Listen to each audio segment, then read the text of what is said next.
After the sporting event, Scampia, we ran across a wall of fame of murals, and I'm going to illustrate them shortly for a new street art video. Good morning, community of street art lovers. We are in Scampia having a look at some of the murals here. No need to introduce this man. He is none other than Indira Gandhi, the leader of protest for independence of India, and the leader that created a new style, a new form of protest that went against every form of violence. Here we have Martin Luther King, so the American preacher who led so many battles against the racial discrimination of the Afro-American community, and wanted black people to be able to access education and every opportunity that the white community always enjoyed.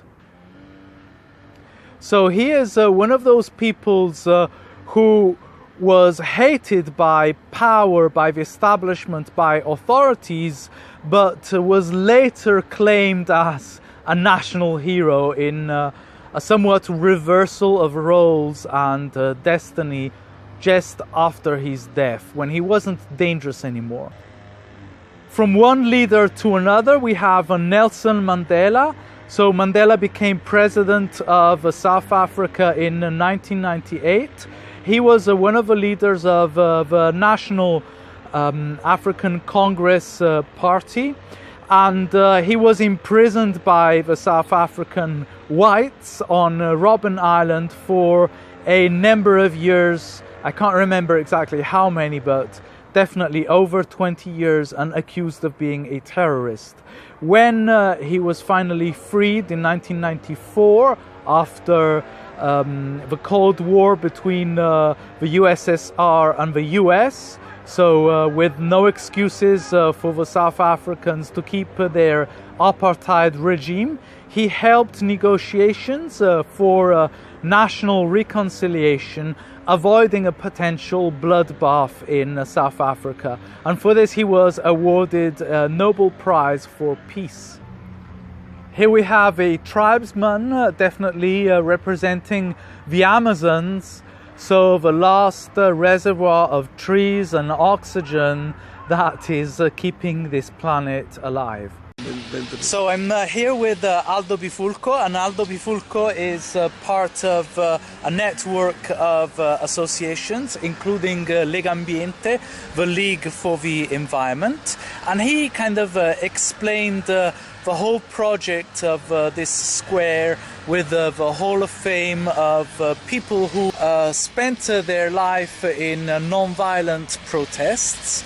And Aldo is kindly illustrated some of the names that I just don't know or did not recognize.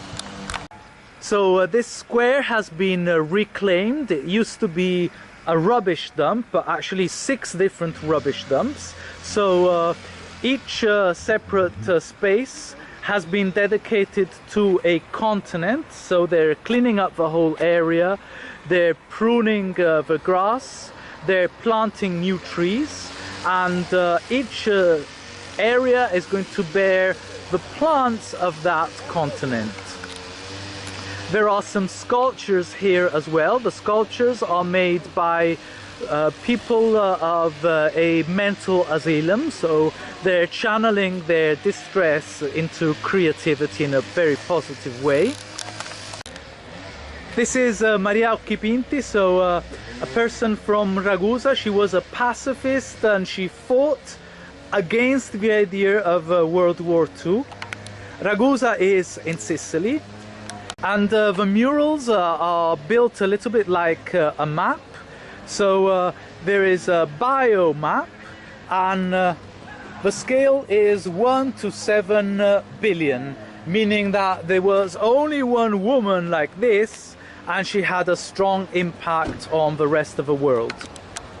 The leaves you can see all around the people of the portraits are by an artist who is local from Scampia.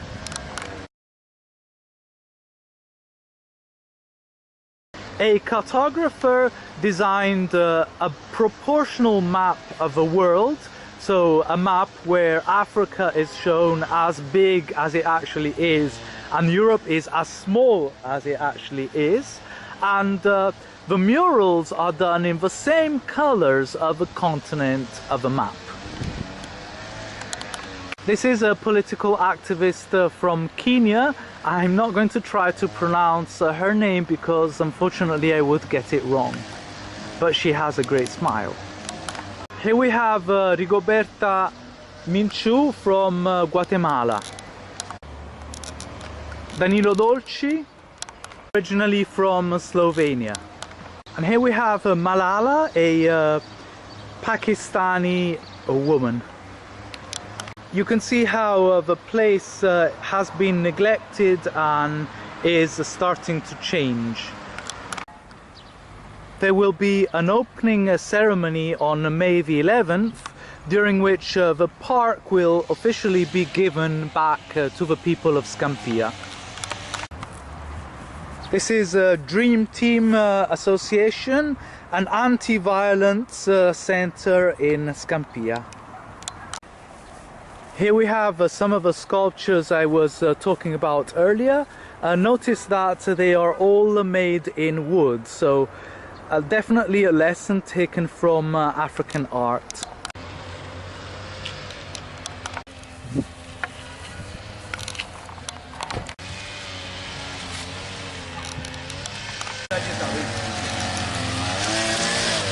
This is called the bucket of sympathy.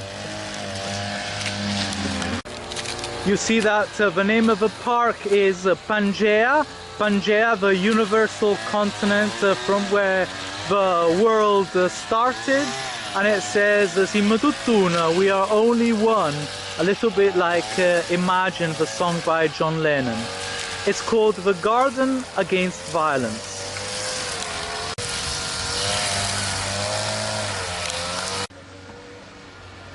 This person is Claudio Miccoli.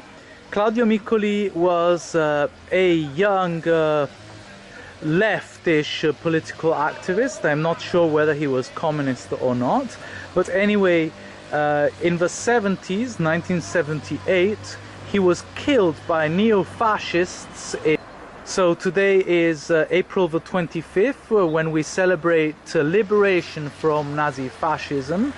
And it was especially important for me to show you the face of Claudio Miccoli, a victim of political violence. I also have the privilege of personally knowing Livio Miccoli, the brother of Claudio Miccoli, who is really a special person. And Livio has named his son Claudio after the brother he lost and he loved so much. Just behind us there is a stadium dedicated to the memory of Antonio Landieri, who was killed in 2004, an innocent victim of local crime, Gomorrah. Other interesting graffiti here. This one says, "You will not put out the sun by shooting at it." Here we have the last portrait of the park, dedicated to Don Milani. Don Milani was a priest who kind of went against the church, in as much as the church used to privilege bourgeois boys and bourgeois classes and never really take care of the education of poor boys, orphans, working class boys and girls. So he was relegated to a small town in Tuscany, where he started a community and dedicated time and energy to the education of underprivileged children. So we were lucky enough to find Gaetano Piccillo, the portrait artist, at work on this piece. Thank you, Gaetano. Thank you. This is the photograph he is working with for the portrait.